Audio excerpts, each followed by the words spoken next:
Wild Wastales, if you enjoyed this mysterious journey into the all-women Rainforest tribe, make sure to like and subscribe for more intense adventure stories.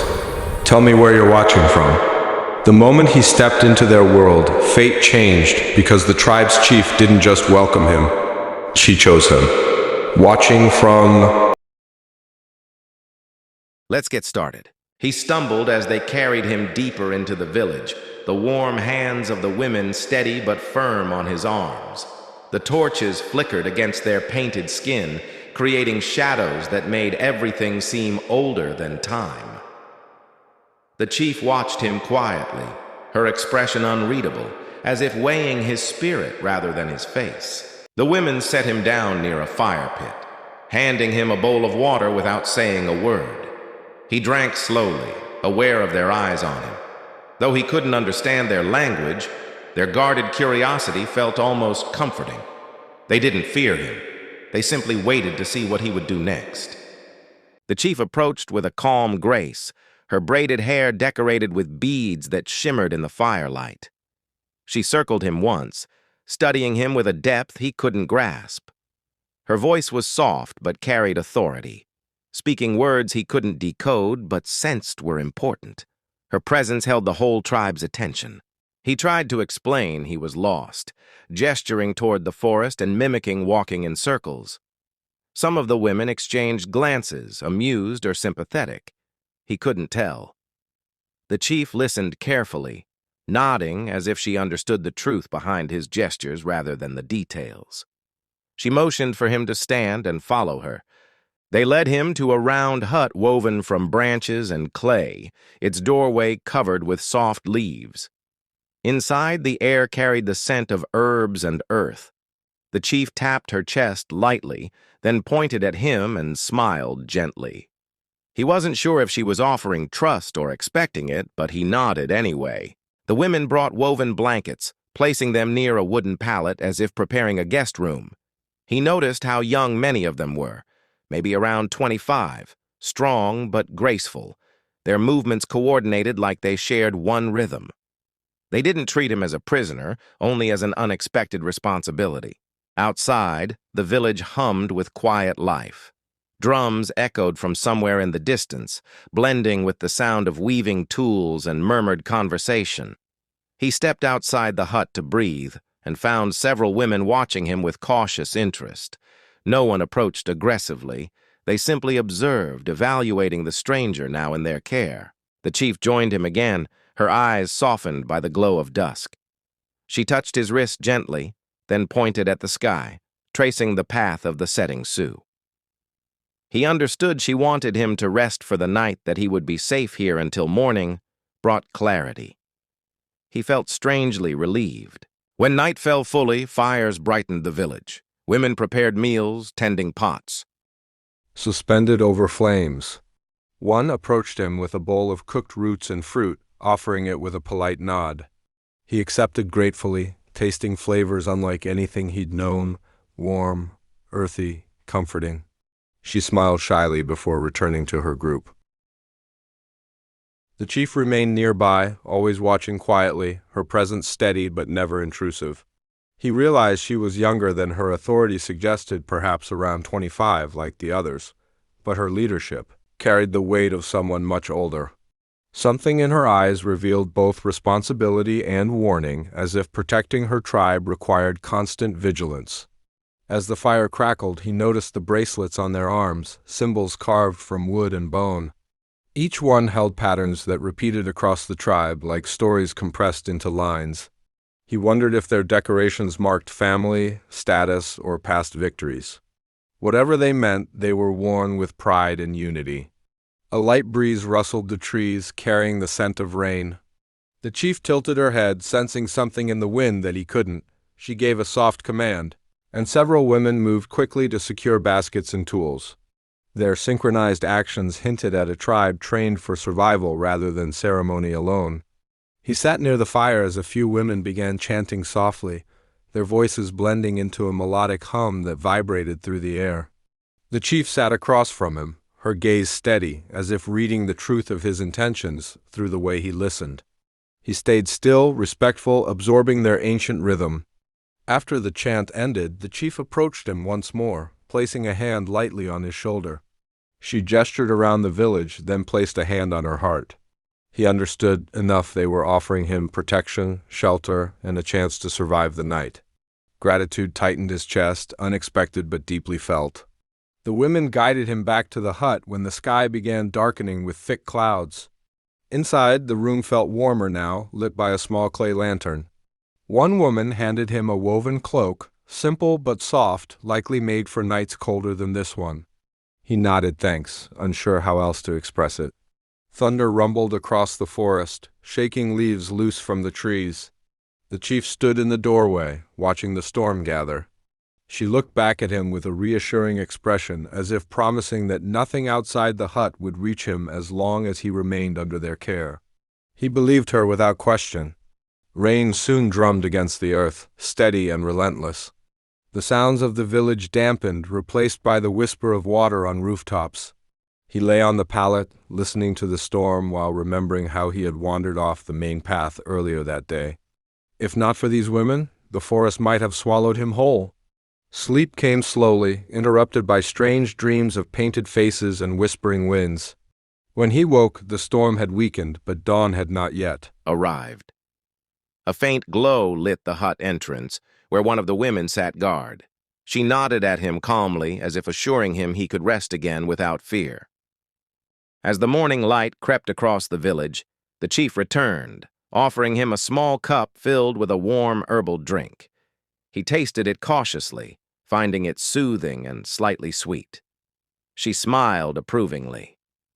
There was something almost ceremonial in the exchange, as if marking his first sunrise as a temporary guest. The tribe resumed its daily rhythm quickly. Women carried baskets, tended fires, checked traps, and cleaned tools. He stepped outside and watched them work, realizing how seamlessly they operated as a community. The chief remained close, observing him, making sure he was adjusting rather than panicking. She gestured for him to follow her once more. She led him toward the river bordering the village, its surface gleaming under early sun. Birds fluttered across branches, filling the air with soft chirps. He breathed deeply, feeling calmer than he had since getting lost. Nature here felt untouched, preserved under the tribe's careful protection. The chief knelt near the water, motioning for him to do the same. She dipped her fingers into the river, then touched her forehead. A simple gesture, but meaningful. He copied her motion awkwardly. She smiled, a real, warm smile, confirming he had understood the spirit of the gesture, even if he lacked the words. As they walked back, he sensed that the tribe accepted him, not as one of them, but as someone they chose to protect rather than fear. Their calm confidence made him feel oddly anchored, like he had stepped into a world where people relied on trust shaped by necessity rather than convenience. By midday, the storm had passed entirely, leaving the forest washed clean. The chief approached him once more, her expression serious but not unkind. She placed a hand on his arm, then pointed toward the distant trees where he had come from. She was asking if he wanted to return, or if he needed more time. He hesitated. The forest was dangerous, and he had no certainty of finding his way alone. But staying meant stepping into a world governed by rules he didn't yet understand. Before he could decide, the chief raised her hand as if telling him there was no rush.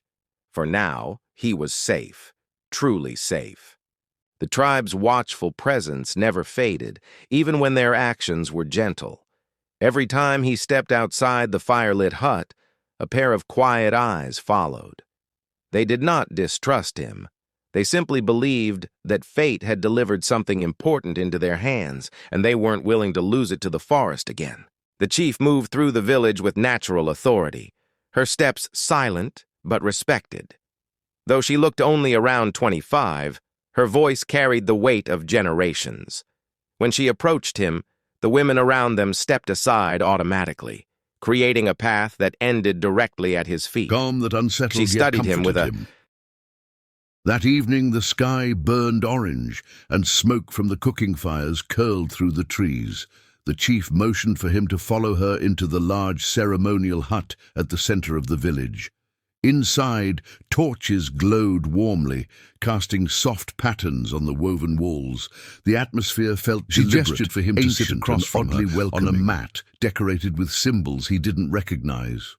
Around them, the hut was filled with carved tokens, clay bowls, feathers, and pieces of polished stone. Everything felt like a fragment of stories older than any map he had ever followed.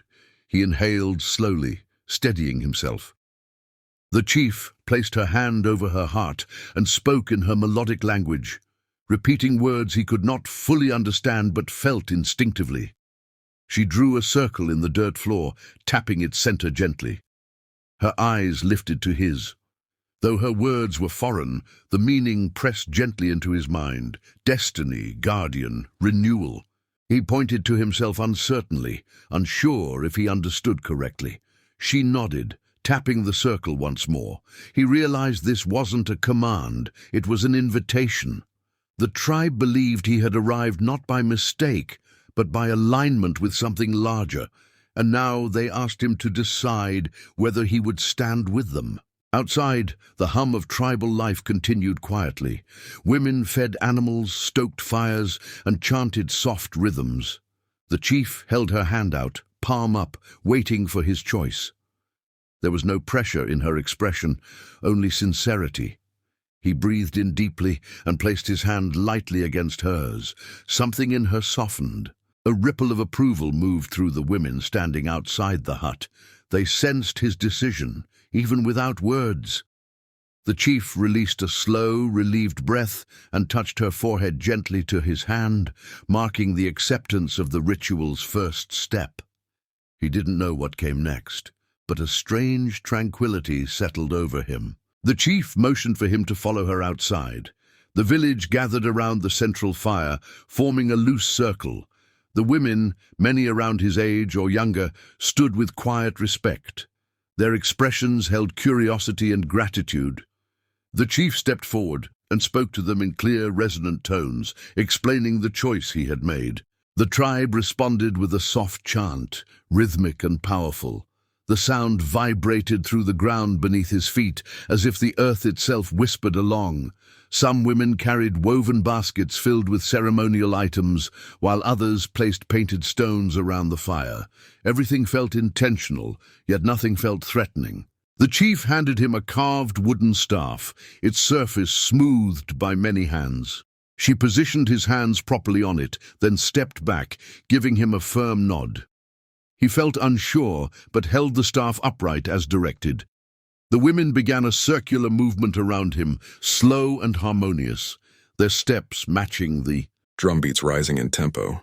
The chant built gradually, neither aggressive nor loud, simply ancient, carrying the echo of countless rituals before his arrival. The chief raised her hands to quiet the chanting, then stepped closer to him. She touched the staff, then his chest, then the sky. The meaning, though symbolic, settled clearly. They welcomed him as a protector. The staff was not a weapon, it was a symbol. It represented responsibility rather than authority. He lowered his gaze respectfully as the chief tied a small braided cord around the staff. The cord shimmered with beads shaped from river stones. When she stepped back, the tribe cheered softly, acknowledging his willingness. Later, the chief guided him back to his hut, where a bowl of healing herbs burned quietly. She motioned for him to sit. Her voice grew gentle, her tone reassuring. She placed her hand lightly on his shoulder, expressing gratitude. He didn't need language to understand her message. You are one of us now, but only if you choose to stay. Night deepened, and the fires dimmed. The tribe settled into its soft nightly rhythm. The chief lingered near the doorway, watching the dark forest beyond the village. Her silhouette, lit by the fire behind her, radiated confidence. The responsibility she carried was immense, and he realized she bore it not through force but through resilience. He stepped outside briefly to breathe the cool air. A few women tending late tasks nodded politely as he passed. They were no longer wary. They regarded him as part of their fragile balance. The forest hummed quietly, its dangers kept at bay by the tribe's unity. He felt the weight of their trust settle over him. The chief approached him again before he returned to the hut. She placed a hand on his chest, then tapped her own. A shared heartbeat, a shared purpose. She spoke slowly, choosing words he might understand. Future, protector, our home, your choice. He nodded, understanding that nothing here would be forced upon him. Rain began to fall softly, turning the night air cool and refreshing. The chief led him back inside, lighting a smaller fire for warmth. She placed a bowl of calming herbs at the center of the hut. Their scent filled the air, easing tension and making the space feel almost sacred. She sat nearby, watching over him. He sensed that her presence wasn't dominance, it was responsibility. She needed assurance that her tribe would survive the unpredictable world surrounding them. He represented a possibility they had not expected, yet they embraced him because their survival required courage, not fear. The chief's eyes reflected quiet hope. As dawn approached, the fire's glow faded. The chief stood and parted the hut's doorway curtain, revealing the pale morning light. She gestured for him to follow her into the clearing near the river. Mist drifted across the water, creating a peaceful haze. Birds called out, signaling the start of a new day. The chief stood at the riverbank and dipped her hand into the cool water, offering a symbolic greeting to the morning. She motioned for him to mimic her actions. When his fingers touched the water, she smiled with genuine pride, as if confirming he understood the ritual's sincerity. The river glimmered beneath their hands. She then placed her palm on his shoulder and gently turned him so he faced the forest, the place he had come from, the place he could return to if he wished. There was no restriction, no threat, just choice. She gestured to the village behind them, then pressed her hand lightly to her heart again. He realized she was giving him permission to choose his future freely, without expectation. The tribe needed a protector, but they would never demand what wasn't given willingly. This was the final step of the ritual, acceptance by choice, not obligation. The chief watched him patiently, letting silence speak for both of them. He looked at the tall huts, the calm women beginning their morning tasks, the smoke rising gently into the sky. And then he looked at the forest, wild, unpredictable, and undeniably dangerous. Slowly, he turned toward the village. The chief exhaled softly, relieved. She touched his arm in quiet gratitude. The tribe welcomed him with warm smiles and a gentle cheer. The chief stood beside him, her expression steady but filled with calm satisfaction. He wasn't bound by force or ritual, only by the choice to protect those who had shown him compassion when the forest offered none. And for now, that was enough. Zoom meeting or short searching tag leak Kiar. Do you want to go get your stuff done? And strangely, it is ke thumbnail ka prompt like Kiar. Do you want to go get your stuff done? And strangely, it is part of the Wild West tales as part of Realistic 4. If you enjoy gripping frontier stories filled with courage, mystery, and survival, make sure to like and subscribe for more. 5 young women and one determined rancher face a rising danger, and their choices will change everything. Where are you watching from? Let's get started. The rancher had ridden farther than usual that morning, following strange tracks that wandered across the dusty ridge like something, or someone, was being dragged. The sun was barely lifting above the horizon, yet the air already carried a tension he couldn't explain.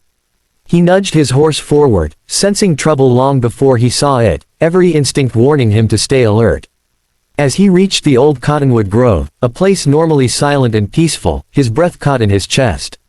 5 young Apache women hung upside down from the thick branches, their wrists tied, their legs bound, their hair brushing the dry earth beneath them. They were alive, but barely, their muffled cries drifting toward him like broken whispers carried by the wind. The rancher dismounted in a heartbeat, boots hitting the ground before his horse even settled. He approached slowly, hands raised to show he meant no harm. Their frightened eyes followed him, unsure whether he was friend or foe.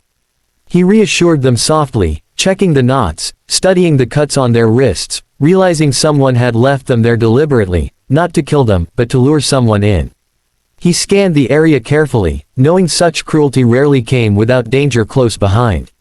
The tracks told a clear story: multiple horses, heavy boots, signs of a struggle. Whoever had done this wasn't far ahead, and they had expected someone to follow.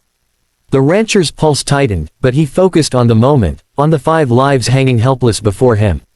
He reached the first girl and cut the rope gently, lowering her with as much care as a man could manage alone. She gasped, struggling to breathe properly after so long inverted. He steadied her on her feet, murmuring calm words while glancing over his shoulder. A place this quiet felt wrong, too quiet, as if watched from the shadows. Moving to the second and third girl, he worked quickly, his knife slicing through coarse rope. Each one showed a mix of fear and relief, some whispering in Apache, others too exhausted to speak. He didn't need to understand their words to understand their fear.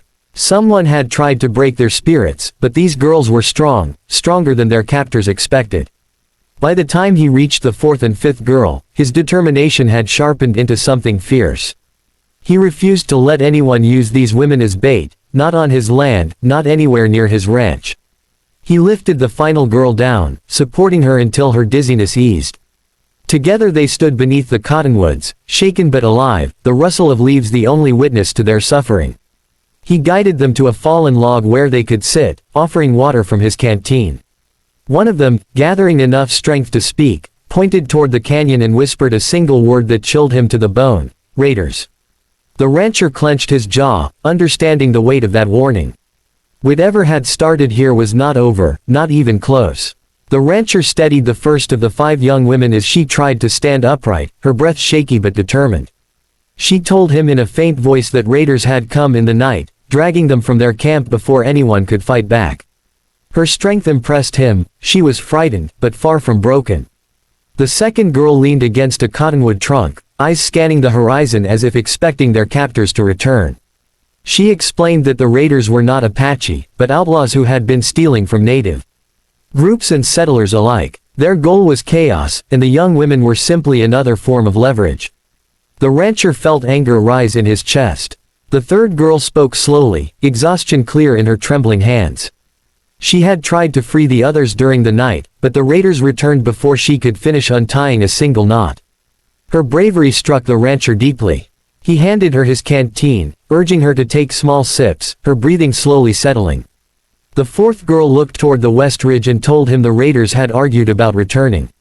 They wanted to see who would take the bait. That meant the rancher had been followed. He scanned the tree line, every muscle tightening. Still, he kept his voice calm, promising them they were safe with him, at least for now.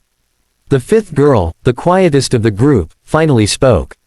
She said they had been traveling to warn nearby ranches about increasing raids in the territory. They never made it. Her voice cracked, not from fear but from frustration that their mission had been interrupted.